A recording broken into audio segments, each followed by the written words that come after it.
50 থেকে 60 জন ভেতরে আছে, 5-6 জন মারা গেছে, সেটা উপরে আমরা দেখতে পাচ্ছি। যা হয়েছে সে অত্যন্ত দুর্ভাগ্যজনক, আমি বলবো না, এটা গাফিলতি হয়েছে। আর শম্ভু বেরা বলে যে আছে এখানকার, যে বানাচ্ছিল, তাকে ইমিডিয়েট এখন অ্যারেস্ট করে সব মৃত্যু এফআইআর করে তাদেরকে ভেতরে রাখতে হবে।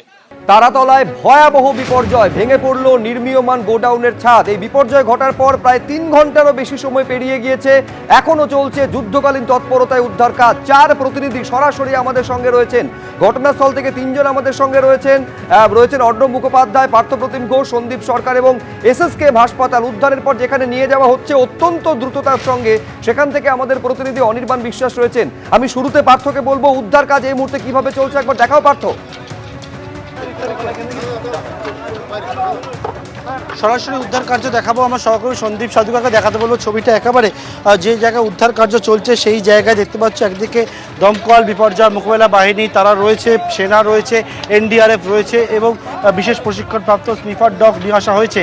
এবং এর আগেও আমরা যে বিষয়টা বলবো সেটা হচ্ছে যে যখন মাঝেরহাটের ব্রিজ ভেঙে পড়ে সেই সময় কিন্তু যে ডেব্রিজ রয়েছে সেই ডেব্রিজের নিচে কারা কারা চাপা পড়ে রয়েছে সেই বিষয়টা ডিটেক্ট করার জন্য স্নিফার ডগ এইরকম প্রশিক্ষণপ্রাপ্ত বিশেষ যারা এনডিআরএফের থেকে তারা নিয়ে আসা হয়েছিল এবং সেই রকমভাবেই কিন্তু এখানেও এই স্নিফার ডগ নিয়ে এসে হচ্ছে এখানে বিশেষ প্রশিক্ষণপ্রাপ্ত কুকুর নিয়ে এসে তাকে দিয়ে কিন্তু উদ্ধার কার্য করা হচ্ছে, যাতে হচ্ছে কোনো জায়গায় কেউ আটকে রয়েছেন কি না কোনো রকমভাবে সেই বিষয় ডিটেক্ট করা যায় সেই বিষয়টা দেখছেন। সন্দীপের যে লেন্সে দেখতে পাচ্ছ যে সেনাবাহিনীর টিমকে দেখতে পাচ্ছ, তারা এখানে যে হ্যামার একের পর এক হ্যামার নিয়ে এসছে, সেই হ্যামার দিয়ে একটা জায়গায় ডেব্রিজের যে অংশ সেই অংশ তারা ভাঙছেন এবং সেই জায়গা থেকে যে বিষয়টা বলছিলাম ভেতরে ঢোকার জন্য একটা রাস্তা তৈরি করা হচ্ছে, যেটা ভার্টিক্যালি যাতে একটা ড্রিল করে সেই জায়গায় যাতে ভেতরে প্রবেশ করা যায় সেই চেষ্টা করা হচ্ছে। উদ্ধারকারী দল যারা হচ্ছে দেখা যাচ্ছে যাদের শব্দ শোনা যাচ্ছিল তাদেরকে সেখান থেকে উদ্ধার করতে পেরেছেন। এখনও পর্যন্ত অনেকেই আটকে রয়েছে, তাদের কাছে সূত্রে যেটা জানতে পারছি উদ্ধারকারী দল সূত্রে সেই মতো কিভাবে উদ্ধার করা যায় সেই চেষ্টা করছে। সরাসরি দেখতে পাচ্ছ যে ছবি সেটা হচ্ছে এটা হচ্ছে তারাতলার ট্রান্সপোর্ট ডিপোট রোড, যেটা ব্রেস ব্রিজের কাছে, সেই জায়গায় 12:30 থেকে 1টার মধ্যে এই ভয়াবহ দুর্ঘটনাটি ঘটে। যে জায়গায় পরপর যে স্ট্রাকচারগুলো রয়েছে ঢালাইয়ের পর নির্মীয়মান গোডাউন, চায়ের গোডাউন, সেটা কিন্তু ভেঙে পড়ে। যে শ্রমিকরা নিচে কাজ করছিলেন সেই শ্রমিকরা একেবারে চাপা পড়ে যান এবং এমন দৃশ্য ভেতরে যেটা হচ্ছে একেবারে বর্ণনা করা যাবে না এবং সেই জায়গা থেকে অনেকেই ভেতর দিক থেকে বাঁচার জন্য আর্তনাদ করছিলেন, কেউ একেবারে ভেতর দিক থেকে হাত বাইরে বার করে উদ্ধারকারী দলের কাছ থেকে সাহায্য চাইছিলেন। যেখান থেকে দেখা যাচ্ছে উদ্ধারকারী দল উদ্ধার করতে পারবে সেই জায়গায় অত্যন্ত চ্যালেঞ্জিং উদ্ধার কার্য, সেই মতো কিন্তু যেই লোহার যে অংশ পাটাতনগুলো রয়েছে সেগুলোকে কাটছেন, এই ওপরের যে চাঙড়গুলো রয়েছে সেগুলোকে সরাচ্ছেন, সরিয়ে হচ্ছে উদ্ধারকারী দল এই উদ্ধার কার্যটি করছে। সেনার টিম রয়েছে, এনডিআরএফের টিম রয়েছে, বিপর্যয় মোকাবেলা বাহিনী, দমকল, চিকিৎসকদের দলকে নিয়ে আসা হয়েছে, একের পর এক অ্যাম্বুলেন্স নিয়ে আসা হয়েছে, অত্যাধুনিক একের পর এক ক্রেন নিয়ে আসা হয়েছে এবং সেই সবের মাধ্যম থেকে তারাতলা এই যে ঘটনাস্থল সেই ঘটনাস্থলে উদ্ধার কার্য চলছে। যে জায়গায় দেখতে পাচ্ছি একটা স্ট্রেচার বা বস্তা নিয়ে আসা হয়েছে, খুব সম্ভবত ওই জায়গাতে যে ডেব্রিজগুলো উদ্ধার হচ্ছে সেইগুলোকে এই বস্তায় করে তুলে বাইরে নিচের দিকে ফেলা হচ্ছে, যাতে ওই জায়গা থেকে ভেতরে প্রবেশ করা একটা রাস্তা তৈরি করা যায় সেই চেষ্টা হচ্ছে।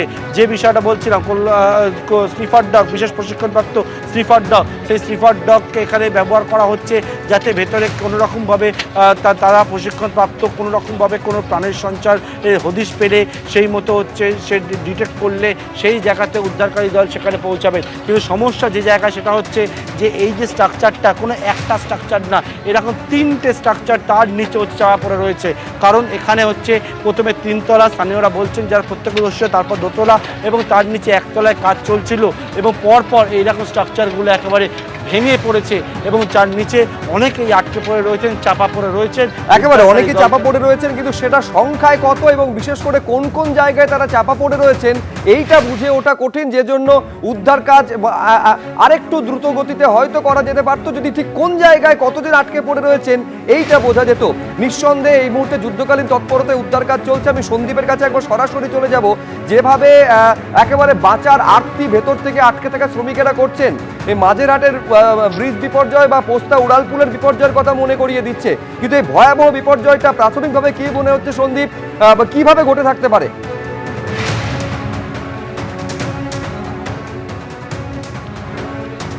দেখো, আমরা দেখতে পাচ্ছি যে এখানে এই মুহূর্তে ড্রোন ওড়ানো হলো।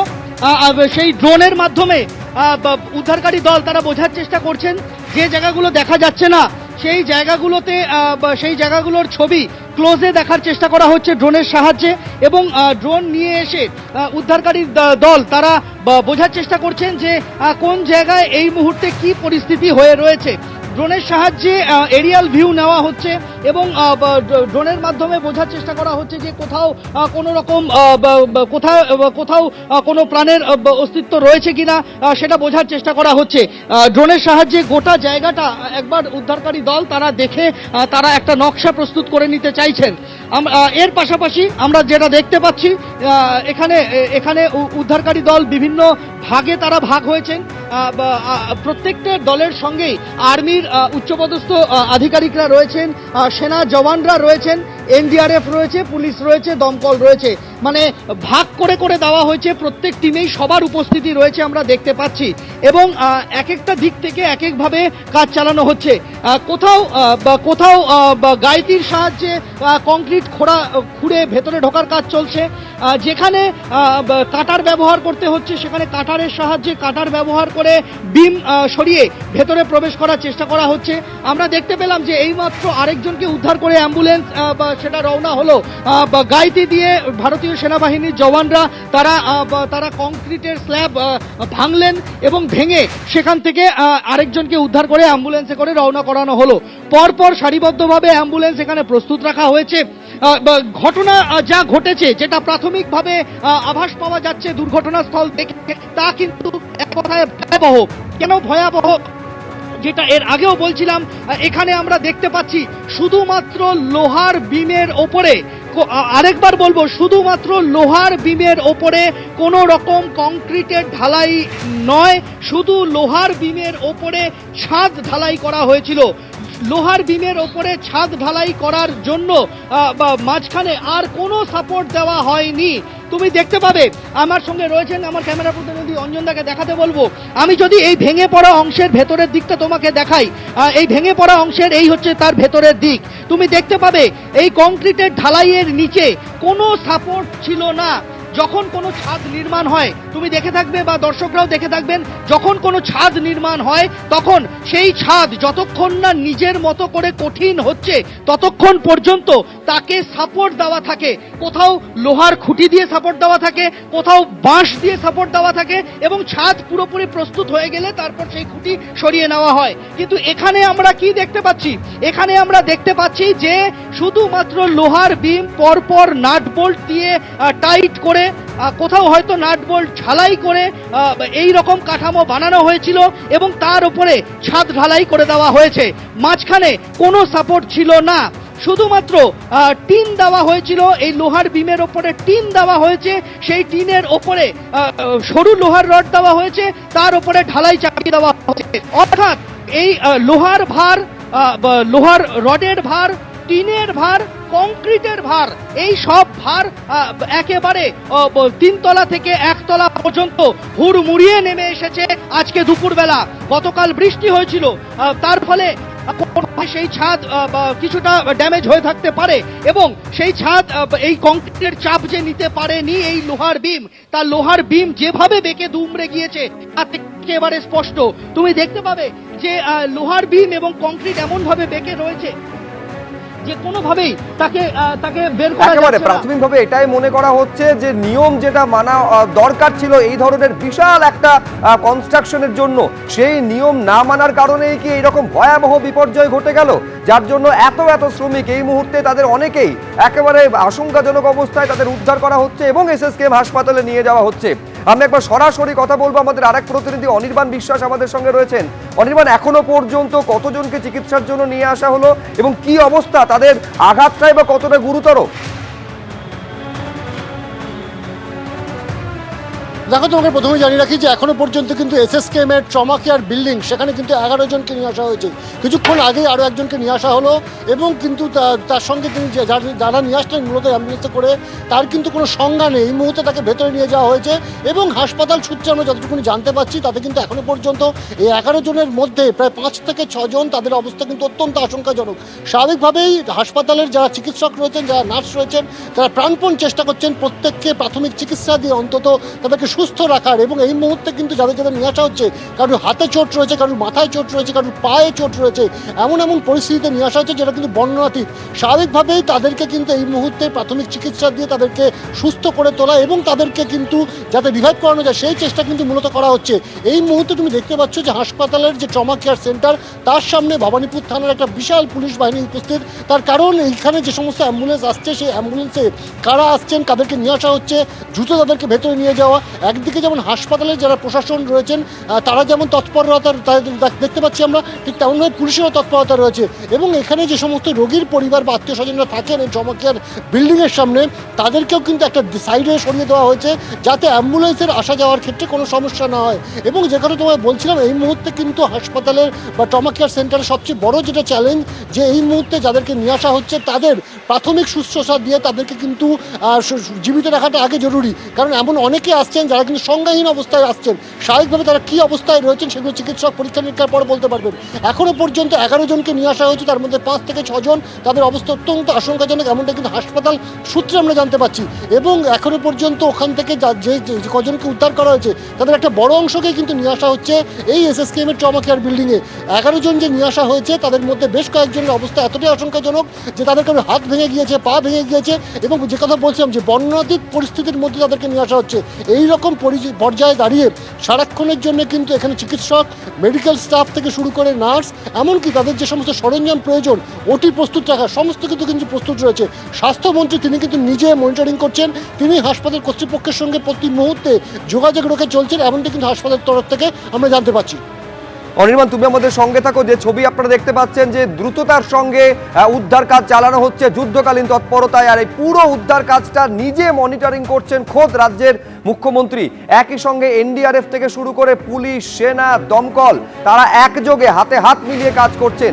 একাধিক অ্যাম্বুলেন্স সেখানে মজুদ রাখা হয়েছে, তৈরি রাখা হয়েছে, যাতে যে কোনো মুহূর্তে উদ্ধার করা মাত্রই সঙ্গে সঙ্গে এতটুকু সময় নষ্ট না করে সঙ্গে সঙ্গে তাদের চিকিৎসার জন্য হাসপাতালে যাতে নিয়ে যাওয়া যায়। আমাদের আরেক প্রতিনিধি অর্ণব মুখোপাধ্যায়ের সঙ্গে কথা বলবো। অর্ণব, এটা কি জানা গেল যে যখন এই বিপর্যয়টা ঘটছে, যখন একেবারে ভেঙে পড়ছে এই টোটাল কনস্ট্রাকশনটা, 12:30 থেকে 1টার মধ্যে কতজন সেখানে কাজ করছিলেন, আর এই যে কনস্ট্রাকশন এটা কতটা জায়গা জুড়ে ছড়িয়েছিল? দেখো, প্রথমে বলে নিই, এখানে যে বোর্ড রয়েছে তাতে দেখা যাচ্ছে এটা পোর্টের জমি এবং বেহেরা ব্রাদার্স তারা লিজ পেয়েছিলেন এবং তারা একজন ডেভেলপারকে নিয়োগ করেছিলেন এবং সেই অয়ন ডেভেলপার যেটা রয়েছে তারা হচ্ছে এটাকে ডেভেলপ করছিলেন, এমনটা জানা যাচ্ছে। এই মুহূর্তে আমরা সঙ্গে পেয়েছি একজন স্ট্রাকচারাল ইঞ্জিনিয়ার এবং পুরসভার অনুমোদনপ্রাপ্ত একজন লাইসেন্স বিল্ডিং সার্ভেয়ার আমাদের সঙ্গে রয়েছেন, অংশুমান সরকার। অংশুমান, আপনার থেকে জানতে চাইবো, আপনি তো স্ট্রাকচারটা দেখছেন, আপনার কি মনে হয়? দেখুন, এই স্ট্রাকচারটা প্রাথমিকভাবে দেখে যেটা মনে হচ্ছে ইনএডিকুয়েট স্ট্রাকচার। যে লোডটা এখানে পড়েছে এবং জয়েন্টিংগুলো যেগুলো দেখে মনে হচ্ছে এরকম জয়েন্টিং হয় না। এখন কিভাবে কে অনুমোদন করলো এটা বিষয়টা এখন তদন্তের বিষয়। এখন এর ফলে যেটা হয়েছে ওভারলোড হয়ে গেছে, ওভারলোড হয়ে জাংশন থেকে এটা টিয়ার করে গেছে, টিয়ার করতেই কোল্যাপস করেছে, কোল্যাপস করতেই এই ডিজাস্টারটা হয়েছে। কিন্তু প্রাথমিক অর্থে যে ব্রেসিংগুলো থাকা উচিত একটা স্ট্রাকচারে, সেই ব্রেসিং কিন্তু এখানে আমরা দেখতে পাচ্ছি না। এটা নজরদারি কারা করে? মূলত পোর্টের জায়গা লিজ দেওয়া হয়েছিল, কিন্তু এই স্ট্রাকচারটার কার দেখার দায়িত্ব বেশিরভাগ ক্ষেত্রে পোর্টের জমি লিজ দেবে এবং কেএমসি অনুমোদিত কোনো স্ট্রাকচারাল ইঞ্জিনিয়ারকে দিয়ে ওনারকে ডিজাইনটা করাতে হবে। এবং এইসব যে স্ট্রাকচারগুলো সেগুলো জেনারেলি কলকাতা কর্পোরেশন অনুমোদন দেওয়ার আগে যাদবপুর বা শিবপুর বা আইআইটি থেকে এইগুলোকে ভেটিং করানো হয়, তারপর এই কাজগুলো চালু করা হয়। কিন্তু এখানকার যে এলিমেন্টগুলো এখন স্ট্রাকচারের দেখতে পাচ্ছি, মানে স্ট্রাকচারাল ডিজাইনের বেসিক ফান্ডামেন্টাল জিনিসগুলো দেখতে পাচ্ছি না। কেন, কি দেখতে পাচ্ছেন? এত বড় স্ট্রাকচার, ফার্স্ট হচ্ছে ব্রেসিং থাকা উচিত। আমি কোনোটাই ভার্টিক্যাল মেম্বার দেখছি, ব্রেসিং দেখতেই পাচ্ছি না। এবং জয়েন্টিং যেগুলো করা হয়েছে, জয়েন্টিংয়ের যে বোল্টগুলো আছে সেগুলো ঠিকঠাক ডিজাইন হয়েছে কিনা এবং সেগুলো ইনস্টলেশন ঠিকঠাক হয়েছে কিনা সেটার একটা দেখার বিষয়।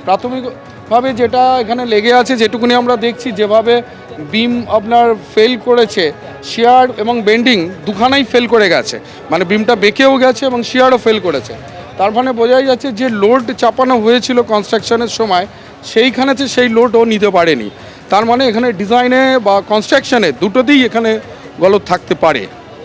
যেটা বলা হচ্ছে, যেটা স্ট্রাকচারাল ইঞ্জিনিয়ারদের আপাতত প্রাথমিকভাবে অভিমত, যে এই যে ওপরের যে প্রেশার, সেই প্রেশার নিতে পারেনি, তার জন্যই কোলাপস করে গিয়েছিল। কিন্তু সেই ডিজাইনটা কে অনুমোদন করলো সেই বিষয়গুলো দেখার রয়েছে। যেটা বলা হচ্ছে যে পোর্টের লিজের জমিতে যদি কেউ এই ধরনের গোডাউনের স্ট্রাকচার করেন, সেক্ষেত্রে পুরসভারও কিন্তু একটা নজরদারি থাকে।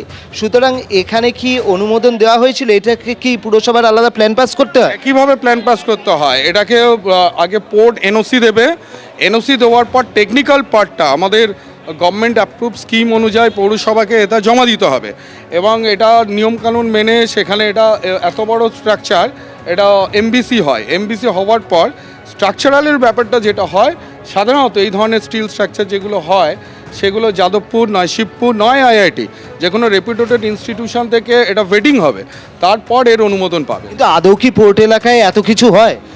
দেখুন, যারা নিয়ম মেনে কাজ করে তারা করে, এবং যারা নিয়ম মানবে না সেক্ষেত্রে এই ধরনের ডিজাস্টার হতে বাধ্য। যদি নিয়ম না মানা হয় সেক্ষেত্রে বিপর্যয় হতে বাধ্য। নিয়ম কতটা মানা হয়েছিল সেটা দেখতে হবে এবং সেগুলো কিন্তু তদন্ত সাপেক্ষ। তবে স্ট্রাকচারাল ইঞ্জিনিয়ারদের প্রাথমিক অভিমত, ওপরের যে ভার ছিল সেই ভার হচ্ছে নিতে পারা যায়নি এবং সেই কারণেই কোলাপস করেছে। সুতরাং কারা এই ধরনের স্ট্রাকচারের অনুমতি দিলেন বা আদৌ অনুমতি ছিল কি না, আর অনুমতি ছাড়া এরকম হলো কেউ দেখলো না কেন, বা কি বিষয় হলো, এগুলো পুরোটাই তদন্ত সাপেক্ষ। কিন্তু প্রাইমারিলি মনে হচ্ছে যে প্রেশারটা রাখতে পারেনি, সেই কারণেই এটা কোলাপস করেছে, যার ফলে প্রাণহানি থেকে বহু মানুষ আহত হওয়ার ঘটনা ঘটেছে, এরকম একটা বিশাল বিপর্যয় ঘটেছে। একেবারে বিশাল বিপর্যয়, কোনো সন্দেহ নেই। বিরাট জায়গা জুড়ে এই যে একটা কনস্ট্রাকশন হচ্ছিল, গোডাউন তৈরি হচ্ছিল, তার ছাদ একেবারে হুড়মুড়িয়ে ভেঙে পড়েছে। ভারী ভারী লোহার বিম, তার উপরে শুধুমাত্র করোগেটেড শীটের ওপরে ঢালাই দেওয়া হয়েছিল। এই বিপুল ভার সইতে না পেরে আজকে দুপুরের দিকে হঠাৎই হুড়মুড়ি একেবারে লম্বালম্বি ভেঙে পড়ে এই তারাতলার কাছে এই যে গোডাউনের শেড, এবং তাতে অনেকে তারা শ্রমিকেরা যারা কাজ করছিলেন সেখানে, তারা সকলে আটকে পড়েছেন। এখনো পর্যন্ত 13 জনকে উদ্ধার করা হয়েছে বলে জানা যাচ্ছে, তাদের মধ্যে বেশ কয়েকজনের অবস্থা আশঙ্কাজনক বলে জানা যাচ্ছে। এবিপি আনন্দ, এগিয়ে থাকে, এগিয়ে রাখে।